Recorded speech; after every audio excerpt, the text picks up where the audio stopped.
A primeira estratégia mais prática que eu quero que vocês entendam é a relação entre a idade e a produtividade criativa. A teoria da configuração do acaso de Simonton diz basicamente: quanto mais ideias, melhor.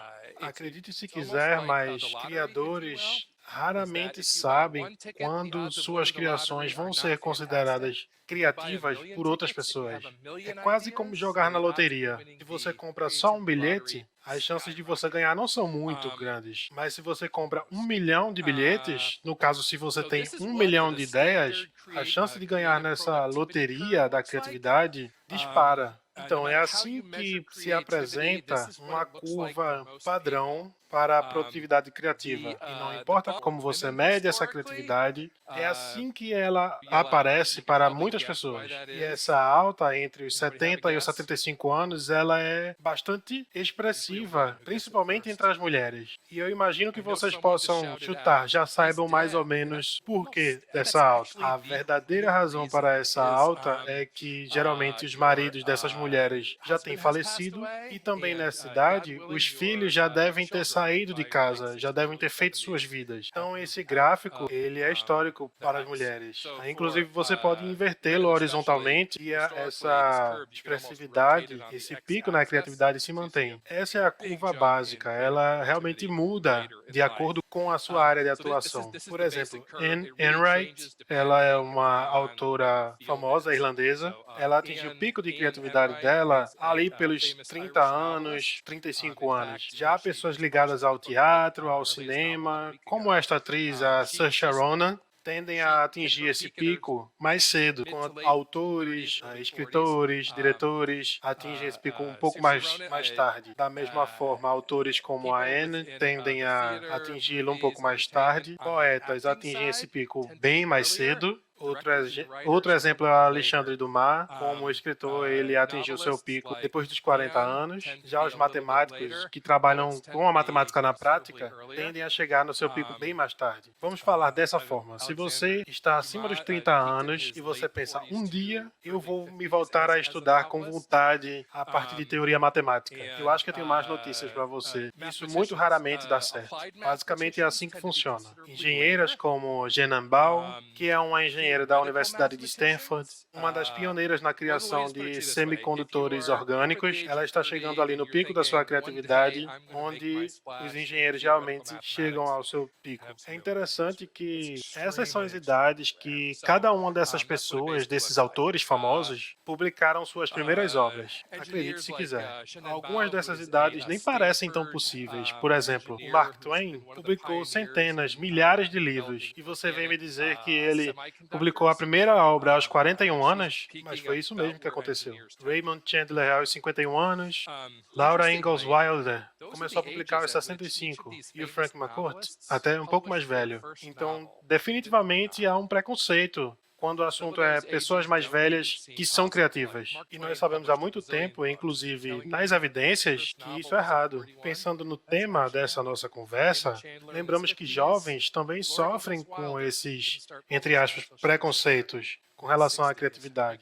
Outro ponto é que um criador ou uma criadora ambiciosa, talentosa, jovem, podem ser vista como uma ameaça real por um parente, por um familiar, um professor, um colega de trabalho, dentre outros. E esses jovens frequentemente são desencorajados.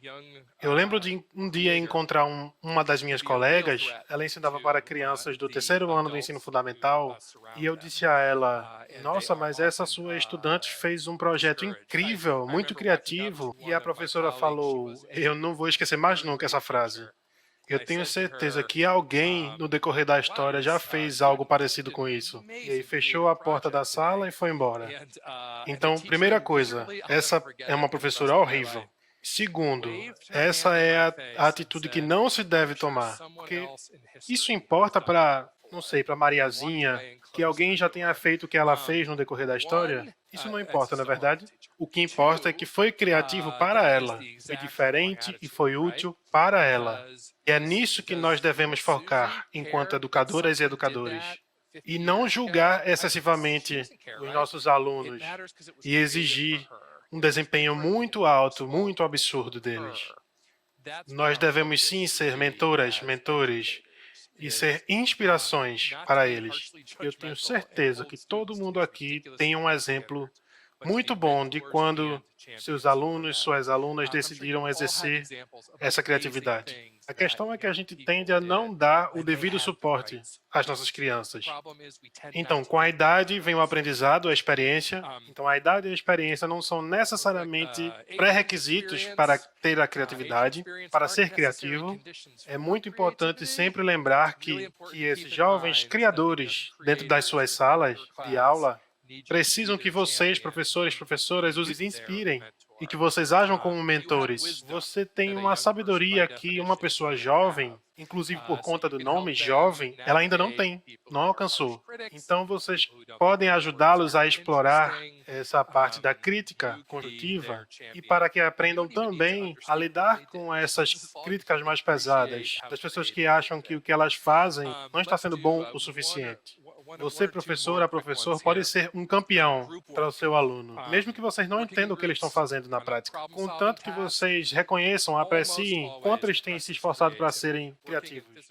Esse livro aqui, A Professora, esse aqui é um livro que a gente começou a escrever no ano passado, eu e Matheus, em março do ano passado. Muita gente pedia aqui no canal indicação de livros sobre o processo de consciência fonológica, sobre o processo de alfabetização, e eu não queria fazer um livro didático, nem um livro de formação de professoras, porque eu acho que já existem livros bacanas, a gente geralmente indica alguns deles aqui, e surgiu a ideia de fazermos uma história, né, um livro no estilo de romance de suspense, sobre uma professora, né, que vai se deparar com uma coisa muito estranha no primeiro dia de aula. É uma professora que ela assume numa prefeitura, né, no segundo semestre, então ela foi chamada, ela tinha passado no concurso, mas só foi chamada no fim das férias, né, para assumir aí em agosto, e aí ela vai dar o primeiro, quando ela entra na escola, naquele primeiro dia, ela senta na cadeira dela, ela abre a gaveta, aí ela recebe um bilhete, né, um bilhete anônimo, e esse bilhete vai colocar essa professora, que o nome da personagem é a professora Juliana, numa jornada em que ela vai ter que aprender a alfabetizar de uma forma muito rápida, muito interativa e que motive muito as crianças. Então é uma história que fala sobre essa experiência da professora Juliana, logicamente que é uma história de ficção, né? Não é uma história real, mas ela é uma história baseada em evidências científicas reais,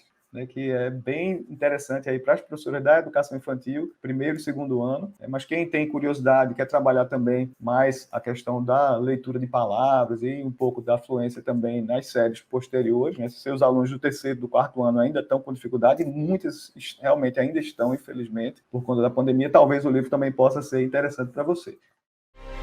Para saber mais sobre o livro e ficar por dentro das notícias, acesse escribo.com/aprofessora.